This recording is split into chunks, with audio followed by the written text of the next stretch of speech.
Bonjour à tous. Je veux commencer à remercier le PDG d'ULA, Pierpaolo Barbieri, et toute son équipe de travail pour m'avoir invité à ces nouveaux bureaux, en cette journée importante pour l'entreprise, où sa série ronde d'investissement est annoncée. Je profite également de l'occasion pour saluer tous ceux qui sont présents, qui sont venus écouter mes paroles, dans lesquelles ils trouveront la reconnaissance et la motivation de tous les efforts qu'ils ont faits pendant ces mois de sacrifice. Sachez que cela en vaut la peine. Depuis aujourd'hui, nous nous dirigeons pour reprendre le chemin de la stabilité que nous avions abandonné il y a des décennies. Aujourd'hui, nous pouvons dire que la récession s'est terminée et à partir de maintenant, tout ce qui reste est la croissance. Voici toutes les bonnes nouvelles. Mais malgré tout le travail, ce que nous avons fait pour normaliser la macro, commander les comptes publics et décapiter le monstre des 100 chefs, qui est le Léviathan argentin, que nous appelons l'État, même ainsi, cela dépend de tous ceux qui composent le secteur privé que la reprise est aussi rapidement émoussée que possible. C'est avec sa contribution que nous récupérerons la prospérité et les progrès de tous les Argentins du bien. Au cours du siècle de l'humiliation, auquel l'Argentine a été traînée, en raison de la caste politique appauvante, ils ont réussi à installer un mensonge atroce profondément destructeur et uniquement possible, dans l'esprit d'un parasite du trésor public. Ce mensonge, que nous avons appelé l'État actuel, est cette idée que l'État génère de la richesse. L'État ne génère rien. L'État ne fait que détruire la richesse et tout ce qu'il fait est de les voler aux autres pour le distribuer entre amis. Dès le début de notre administration, nous avons entrepris de bannir ce mensonge, de la seule manière possible, avec des résultats. Avec le poids la réalité elle-même, qui prouve que lorsque le démarrage de l'État qu'il produit, ils ont tendance à croître, sans aucune restriction, plutôt que leur propre capacité. Remarquez à quel point il est intéressant. Avant, je leur ai dit que nous allions faire un ajustement du PIB, 15 points sur le PIB. Ils auraient dit que nous sommes allés à une catastrophe, que nous sommes allés à une grande dépression. De plus, lorsque l'inflation a commencé à baisser, ils ont dit, oui, l'inflation baisse, au prix de la génération d'une méga récession, qui deviendra une nouvelle grande dépression. C'est intéressant parce que l'inflation en gros, qui est prévue, a parcouru 54% par mois à notre arrivée. Aujourd'hui, voyager à 2% par mois. Il voyage moins que le crawl. Plus l'inflation importée, et avec laquelle, techniquement, nous sommes proches de ce qui serait l'inflation monétaire zéro et le PIB, en termes mensuels, qui est EMAE. En termes de destruction, les données, août, sont exactement au même niveau, décembre, lorsque nous supposons.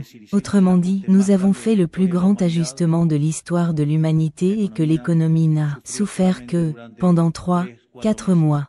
Et cela est possible parce que l'ajustement ajusté sur le secteur public, et non sur le secteur privé. Peu importe combien ils veulent le vendre autrement. S'ils veulent seulement regarder ce qui a à voir avec l'ajustement, dans le trésor, 95% sont tombés sur le parasite de l'État, et s'ils veulent s'étendre, dans les 15 points, avec l'ajustement sur les comptes, de la Banque centrale, la proportion est encore beaucoup moins. C'est-à-dire que l'ajustement réel sur le secteur privé est inférieur à 2%.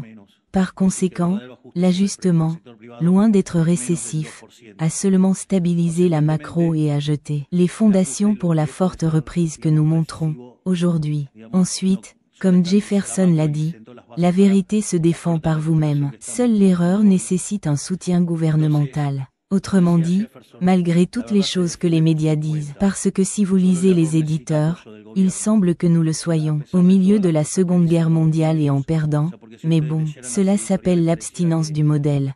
Nous avons coupé la directive et puis évidemment, il semble que ça fait mal. Comme quelqu'un l'a dit, l'organe le plus sensible de l'être humain est la poche. C'est pourquoi nous sommes heureux lorsque les entreprises se portent bien. C'est pourquoi je préfère venir, ici, pour les féliciter et ne pas inaugurer des travaux publics coûteux et inefficaces que personne ne veut. Soit dit en passant, je ne peux pas inaugurer des travaux publics parce que, en outre, la cour de présure, mais ils se souviennent quand les politiciens de la caste se sont réunis dans des canilias inaugurantes, des hôpitaux qui avaient déjà inauguré 3 fois? Eh bien, nous avons également besoin de cette sincérité. C'est-à-dire que nous le coupons. Nous n'inaugurerons pas non plus. Ensuite, nous aurons changé si c'est le président, qui est ici, pour participer à l'annonce la plus importante de la licorne qui connaît la croissance la plus rapide du pays. Et pour penser qu'il y a seulement 7 ans, ils ont commencé, dans un coworking et, aujourd'hui, ils ont leur propre bâtiment. Je ne peux pas penser à une meilleure volonté de défense du capitalisme que cela. Merci, merci, bien, c'est-à-dire, je continuerai à lancer des fleurs, donc je gagne tous ces applaudissements. Je dis, une partie narcissique devait avoir. ULA est un vrai cas de succès, dont nous devons être fiers. 8 millions de clients consolidés en Argentine, au Mexique et en Colombie. Un modèle fintech pour toute la région. Quand ils ont commencé, il n'y en avait que 12.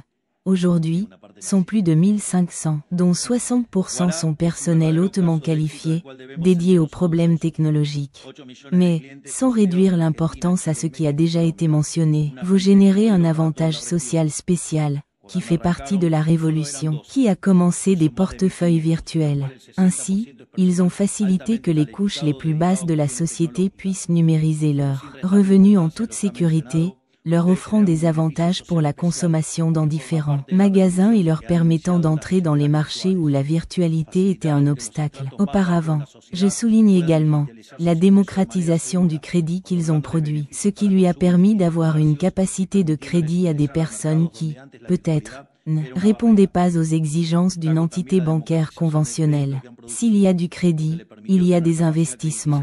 S'il y a des investissements, il y a du capital. S'il y a du capital, il y a du travail.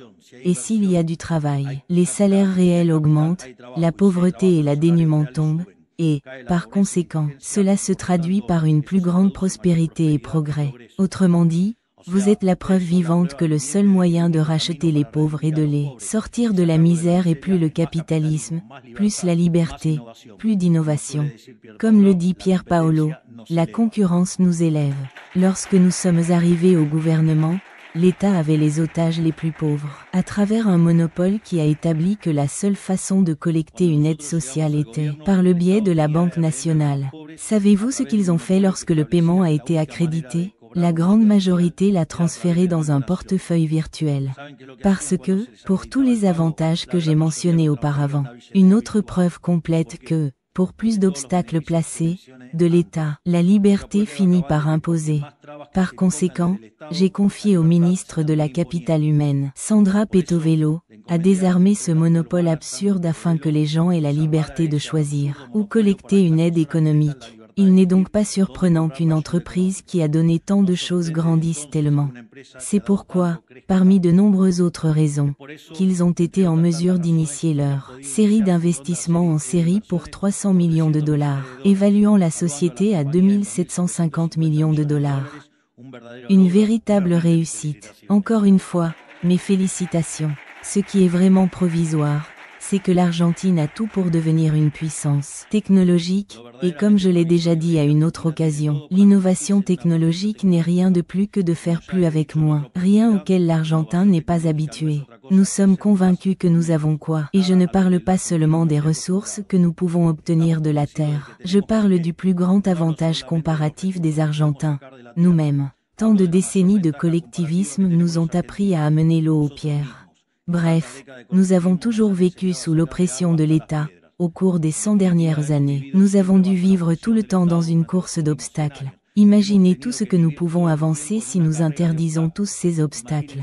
Et en cela, la tâche de Colossus Federico Sturzenegger, je pense, fait que chacun des entrepreneurs honneurs entreprend n'est que les défis de l'entrepreneuriat et ne pas avoir apporté ce sac à dos en fer, qui est l'État. Voici un capital humain de niveau supérieur, le pays avec le plus de prix Nobel en Amérique latine et, en même temps, le pays avec plus de licornes par habitant dans la région.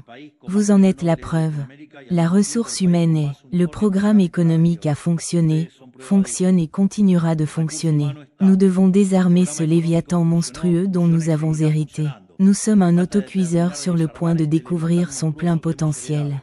Notre seule tâche, du gouvernement, est de veiller à ce que cela se produise, sans interférer ni faire semblant de reprendre ce que les Argentins génèrent. c'est un problème non moins, mais il doit faire avec le respect du droit à la propriété, et que lorsque vous générez un résultat, vous vous appropriez. Vous pouvez posséder le fruit de votre propre travail, parce que c'est ce qui les motivera à concourir plus et à générer plus. Parce que, en outre, l'homme d'affaires prospère est un bienfaiteur social, c'est-à-dire qu'il ne peut que progresser au service du voisin, avec des biens de meilleure qualité ou un meilleur prix. Et c'est pourquoi je suis heureux de venir à cette inauguration. Et c'est pourquoi je suis heureux de voir à quel point il se porte, parce que la vie améliore 8 millions d'êtres humains. Et cela, le marché, c'est-à-dire que les individus le récompensent. Et c'est la valeur de la capitalisation. Félicitations encore, à son tour, pour y parvenir, avant de devoir terminer la réparation de tous les dommages qui nous ont causé les atrocités des gouvernements précédents, en matière économique. Heureusement, le plan que nous avons mis en décembre, porte déjà ses fruits. L'activité économique a trouvé son étage en avril, et en août, il était pratiquement égal à la façon dont il était en décembre. Donc nous sommes déjà meilleurs que lorsque nous avons supposé. Comme je l'ai dit il y a quelques jours, tout ce qui vient sera mieux. Au lieu d'être plus pauvres chaque jour, nous serons plus riches chaque jour. Allons-nous continuer à nous efforcer? Oui, mais avec la tranquillité d'esprit que cet effort sera, tout de suite, au service d'être meilleur chaque jour. En résumé et pour conclure, nous savons que cela a été difficile, mais tout ce qui reste à venir est en place. Tout va bien, le pays entame au moins son meilleur moment des 100 dernières années. Je dis à tous les acteurs du secteur privé argentin, profitez-en maintenant dans le train de progrès, soit dit en passant, car ils peuvent acheter moins cher. Et quand nous leur avons dit au début, ils ne nous ont pas cru et les bénéfices de 70% ont été perdus en dollars, étant le pays qui a le plus réduit, depuis le début de l'année. Par conséquent, je dis en retour, profitez du train de progrès maintenant, car ils voient déjà les bulles du paix de plongeur, ils sortent, les bulles sont déjà vues. Et en peu de temps, l'économie volera à travers les nuages, dans le bon sens.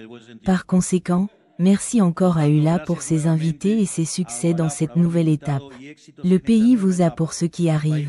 Que Dieu bénisse les Argentins, que la force du ciel nous accompagne, et vive la liberté. Bon sang!